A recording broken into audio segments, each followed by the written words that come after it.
and a number of my friends said, well, why don't you become a professional podcaster?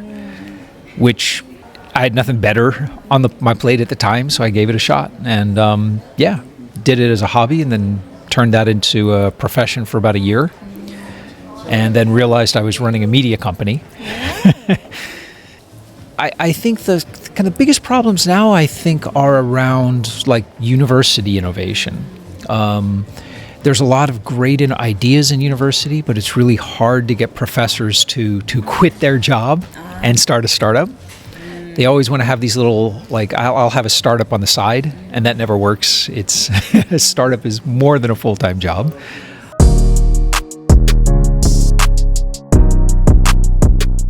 Okay, let's get started. Thank you so much for being here, Tim. No, I'm really happy to be here. It's great to finally sit down. Actually, I'm super honored to having you. And do you remember this illustration? Yes, I think that was so cute. Yeah, so 2 weeks ago, it was CIC and Venture Cafe Tokyo's big event. And then, so you and the CEO of team, like a double team. Two Tims. Yes. Two Tims. It was a great talk event, right? Yeah, it was really good. It's the second time I've had a chance to talk with Tim with the microphones on. He's doing a lot of interesting stuff here. And then I saw you are taking notes, right? So you like handwriting. Yeah, when I do an interview, I take notes to see if there's something I want to dig in later or something I think that the guest wants to talk about more. So yeah, handwriting. Paper and pencil is a great UI. Okay, so Tim, tell us about yourself. What do you do in Tokyo? Wow. Well, these days I'm a partner at Jira Ventures, and it's a $300 million fund that invests in startups that are doing green technology, green energy, sustainability. But over the years, I've done quite a few things. I've started 4 companies here in Japan, sold 2, bankrupted 2, so, 50-50, not too bad. I've done some angel investing. I ran Japan market entry for U.S. startups coming into Japan. I helped spin up TEPCO Ventures. I was the head of Google for Startups Japan for about 4 years. And I also run the Disrupting Japan podcast, which I've been doing for a little more than 10 years now. Yeah, so the reason why I knew Tim was thanks to your wonderful podcast. This is a sticker. Cool. Yes. Disrupting Japan. Tim is a pioneer of podcast in Japan. And then at the time, Tim runs a media company. Yeah. Well, yeah. So the podcasting, the media company part of the podcast, after about 3 years, I was the company I'd hoped would be startup number 5. Didn't work out. Actually, I talk about 4 startups, but in fact, there were probably, another 8, 10 more that I kind of experimented with and never had funding or full-time staff. And this was one of those. And it just didn't work out. And a number of my friends said, well, why don't you become a professional podcaster?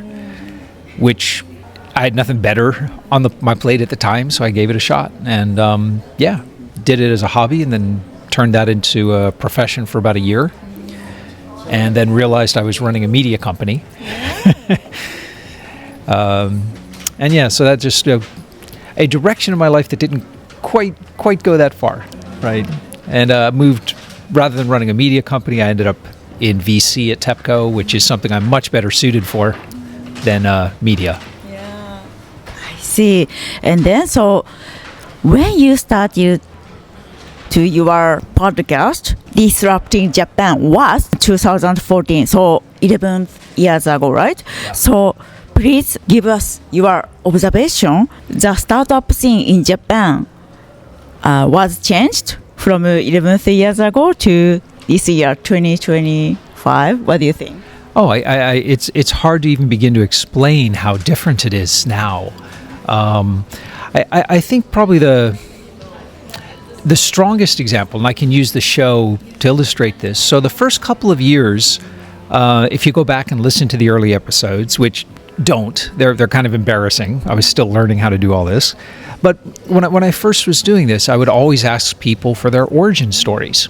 And they would have these stories about how their wife had threatened to divorce them if they quit their job and started a startup, or how all their friends were against it, or everyone. They had these amazing stories of perseverance.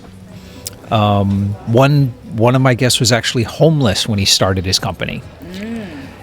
And now I don't ask that question anymore, because it's not, the answer is always like, well, my friends were really supportive and the university had this money that I could use and everyone said it'd be a great idea, so why not? And that's awesome. That's the way it should be, but it makes for really boring storytelling. So I think starting startups have become much more normalized. Buying from startups is much more normal than it used to be. It's hard to even compare how things were 11 years ago to how they are now. They're so much better now. I see. You are right.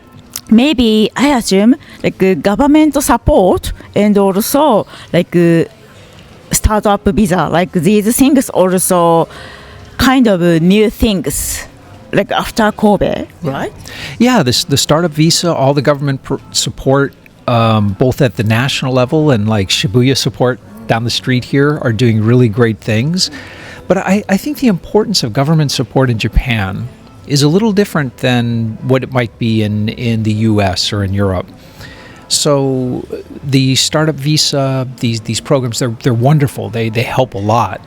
But I think the most important thing the government's done has been when Prime Minister Abe got on TV and he said startups are the future of Japan's economy and innovation depends on this. And then the next morning, I'm sure the CEO of every company in Japan was saying, okay, what are these startup things and why aren't we working with them? Big programs like Sushi Tech are really important, not necessarily because what happens on those days, but it just signals that working with startups is normal, it's expected. It's not necessarily endorsed by the government, but it's risen to that level. And it provides a very important validation signal here. So I think that government support has been incredibly important, but more in an indirect way. I see. Thank you. Okay, so startup scene changed, but I assume still they have problem, right? For especially immigrant founders. We want to encourage immigrant founder, and also, so including me, Japanese people, we still tend to choose safe choice, not entrepreneurship mindset. I mean, I think that's changing. I think it's almost, I don't think it's necessarily the best idea to compare the Japanese sensibility to, say, the US. It might be better to look at the UK or France or something that's a little more progressive than Japan, but not quite as extreme as the US. And I think Japan's been getting better at that. You see a lot more university students starting startups. You see a lot more companies wanting to work with startups, in meaningful engagements. I think the kind of biggest problems now, are around university innovation. There's a lot of great ideas in university, but it's really hard to get professors to quit their job and start a startup. They always want to have these little, I'll have a startup on the side, and that never works. A startup is more than a full-time job. I think there is a natural tendency in Japan to want to go slow, which is really hard for startups. And it's not necessarily the startup founders want to go slow. Some of the founders are every bit as aggressive, as ambitious as founders in Silicon Valley, but it's their customers who want to go slow. And so the startups are running out of money while their customers are trying to make a decision. So I think there's a lot of room for improvement. It's still a long way to go. I see. So speaking of university, so recently I interviewed my friend he has a company, and he comes from like OIST, like Okinawa Institute of Technology. It's new university, and they have good program to support startup founders. I didn't know that. Yeah, OIST has been doing really cool stuff for a while. There's a lot of, it's a really unique university. There's a lot of startups particularly focused on environmental impact and climate change coming out of there. But yeah, they're doing some cool things. Have you ever been to there? I've been there twice. Oh, yeah. really? It's like Naha City. It's a little bit outside it. It's a beautiful campus, people working on solar energy and microgrids and new forms of like algae energy and waste disposal. It's just a lot of people working on some very cool things. I see. Thank you. So I think this is the biggest question from not only me, tons of your audience. So you are hosting your podcast, Disrupting Japan, over a decade. Yeah. It's not easy, right? Even like diet, people cannot do in a month, right? It's typical. So tell us your something tips which you feel super important to keep something for your podcast, like constantly and continually. Yeah. I think it's just a matter of, whether it's a podcast or anything else, you've got to sort of commit to it. And so, I've been putting it out on schedule for 10 years. But, there's been times where I was in the hospital for a minor surgery and was doing research for the podcast. And I've done post-production in so many different airport lounges around the world. And I had one time where I actually had to build a little pillow fort from the sofa cushions in my hotel room so I could record the intro. It's just, I don't know, it's just you commit to doing something and you do it. So I assume you really enjoy it, this process. Post-production less so, but in general, I love putting the show together. It's really rewarding, and I get a chance to talk with some of the most interesting people in Japan. So my understanding, first of all, you love listening people's story. You are people person, that's why you can enjoy it. And second, you enjoy each process. I do. Although, I've got to say it's interesting. I think I've become more of a people person because of the podcast. I think, when you sit down, as I'm sure you know, when you sit down and you talk with a couple of hundred people, you get better at listening and asking questions, and I'll find a lot of times, even now, I'll be at some business event or some party, and I'll just kind of slip into podcast mode, and people end up telling me all kinds of fascinating stories, and their whole life comes out. It's just great. It's so much fun. I love that. Important. Please enjoy your process. This is the biggest tips. So, what kind of a child are you? So your personality is nature or nurture? I started like little side projects when I was in junior high school. But I was a nerdy little kid. I played Dungeons and Dragons, had a Commodore 64 that I was programming from when I was 11 or so. Really? Oh yeah. I had friends and things, but I was definitely more in the nerd camp than the sports camp. I see. So, at the time, you are already kind of a good listener of, with your nerdy friends community.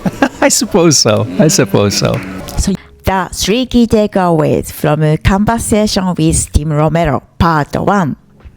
Japan's startup boom. What changed the last 10 years? 1. Japan's startup culture is finally taking off. When Tim launched Disrupting Japan in 2014, being a founder wasn't socially accepted. Founders faced resistance from family, friends, and employees. Today, that has completely changed.